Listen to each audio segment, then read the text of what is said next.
A very good evening. Welcome to State of Business on our television. I'm Ashing Sani Veera Singha. Let's have a look at the headlines first. Central bank bond scam perpetrators will be punished. President Gotabaya Rajapaksa stresses. Government plans to reduce and maintain fixed prices for 27 essential commodities, Trade Minister says. News in detail. President Gotabaya Rajapaksa asserts that he will punish those who are responsible for the Easter Sunday attacks and the bond scams. He also adds that he had already directed the Attorney General for the necessary actions.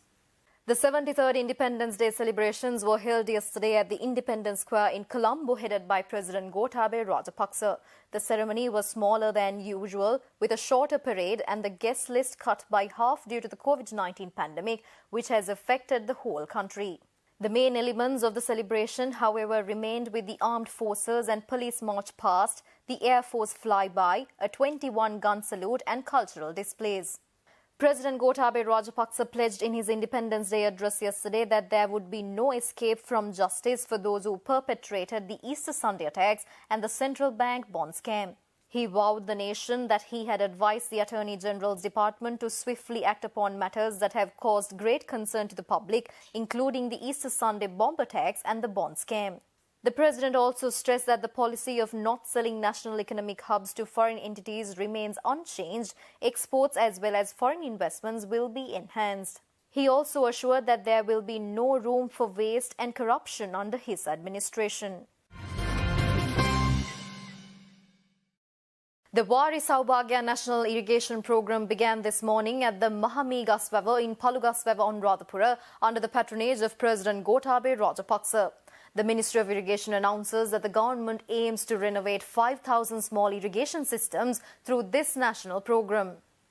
At the inauguration event of the Wari Saubhagya National Program this morning, the construction of the tunnel to develop the Mahayala in the north-central province began under the patronage of President Gotabaya Rajapaksa. This tunnel, extending 28 kilometers, becomes the country's longest, and upon completion of the Mahayala, the tunnel will extend to 94 kilometers. Ministry officials said that the Mahayala will carry water from the Moragahakanda reservoir to Mahakanada Rava tank. They also added that accordingly, 1,000 regional irrigation systems will be renovated during this year 2021.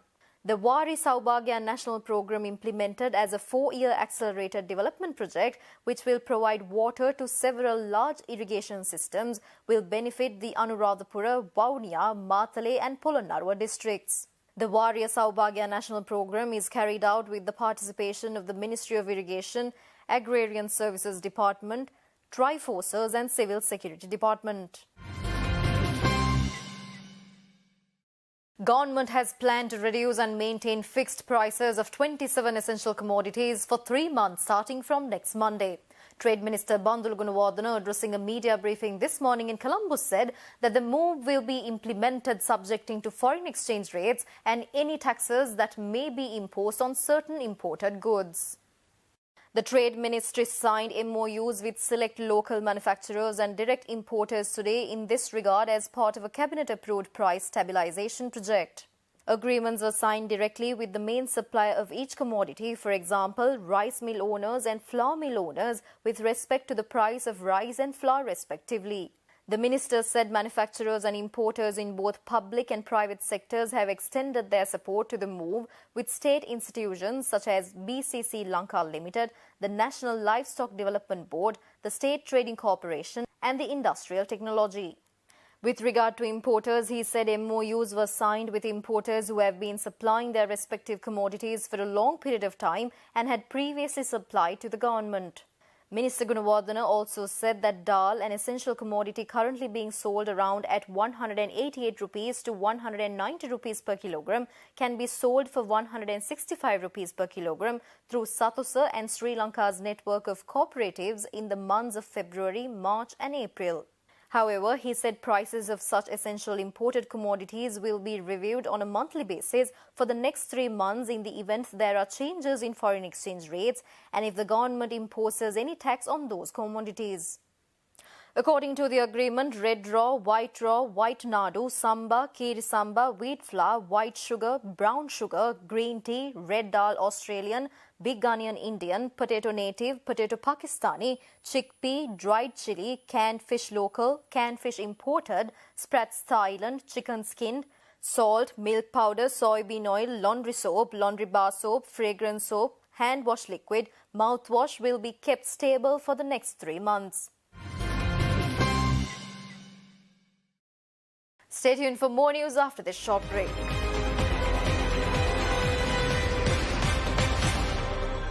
Back after the break. Central Bank data shows that Sri Lanka has repaid the equivalent of 352 billion rupees in foreign borrowings up to October 2020.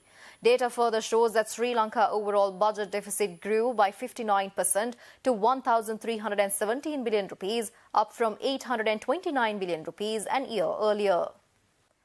Sri Lanka has repaid the equivalent of 352 billion rupees or around 1.9 billion US dollars in foreign borrowings up to October 2020, and accordingly, provincial data and domestic financing exceeded to overall deficit.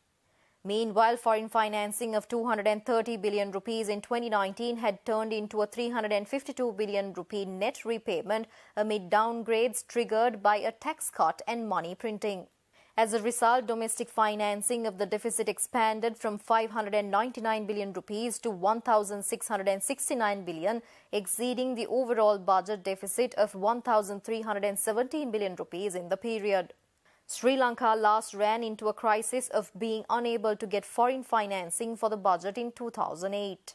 Sri Lanka had printed record volumes of money in 2020 and lost 1.9 billion US dollars in reserves for the full year, despite a boost from a swap with the Reserve Bank of India.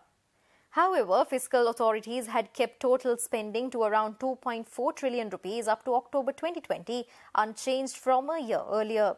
Capex was cut by 41% to 292 billion rupees. Tax revenues, which fell to 87 billion rupees in the month of March from 138 billion rupees a year earlier, recovered remarkably to 143 billion rupees by August 2020 as pent-up economic activity recovered with coronavirus control. CBSL data also shows that, however, by October, tax revenues had fallen to 104.7 billion rupees, down from 162 billion rupees last year. In November, the Finance Ministry restated the 2019 deficit, claiming that there were 372 billion rupees in arrears, triggering a controversy over fiscal data transparency. Spence Travels announces that Sri Lanka will welcome around 350 tourists a week from Kazakhstan till April 2021, with 2 airlines running weekly charters.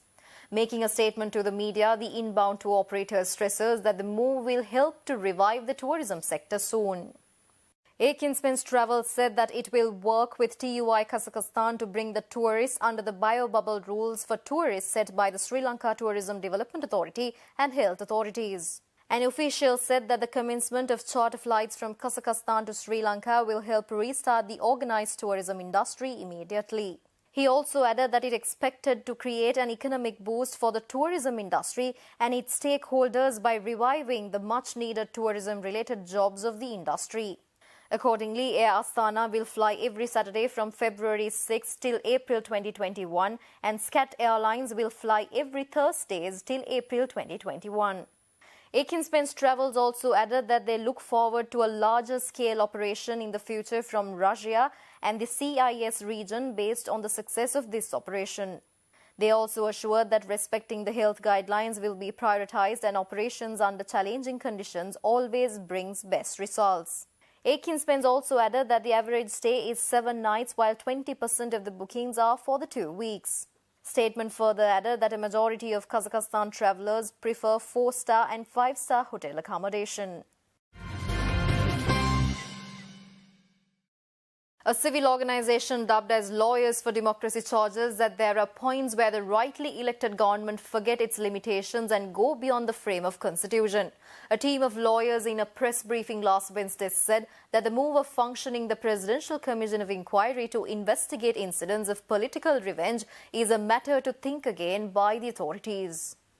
People must know what is the violation that are violated the provisions of the Constitution. All the 61 cases has case number. Every one of them has a case number. So obviously, it has gone through a particular procedure. Complaint, investigation, B report, dossier sent to the Honorable Attorney General, and a decision taken to indict or charge. So we presume and we expect the Honorable Attorney General has done a study of this. We might disagree with the Attorney General. That's a different thing. We love this country. We want democracy to prevail. But we don't want a ship sailing in the mid-ocean without a proper sails. Internationally, we must safeguard our independence. We had an honorable judiciary. We yet have a good judiciary. We have a reputation. We cannot let that ruin. We can't just live for the day and forget about tomorrow. No. We have to live for tomorrow, generations to come. Our children must live, people must live, and the system must go. And we are responsible citizens. We cannot allow this country, irrespective of party politics, go into a dark abyss. System must prevail. Decency must prevail. We might disagree with any judgment. We might disagree. That's our right. But none of us will go to the point of acting in contempt of those. No, we will never do that. And we will not allow that. We will safeguard that. So our concern is, why this? It's our duty to safeguard this country, safeguard democracy, and establish a decent society where every one of us can live respecting each other, irrespective of our caste, creed, religion, our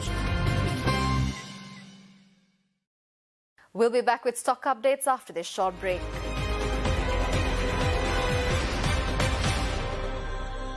Welcome back after the break. Trading at Colombo Stock Exchange ended on a positive note today. The all-share price index gained 30.87 points to close at 8,275.37, and the S&P SL 20 gained 10.85 points to close at 3,304.3. The turnover was 5.1 billion rupees and over 100 million shares were traded. Up next are forex rates.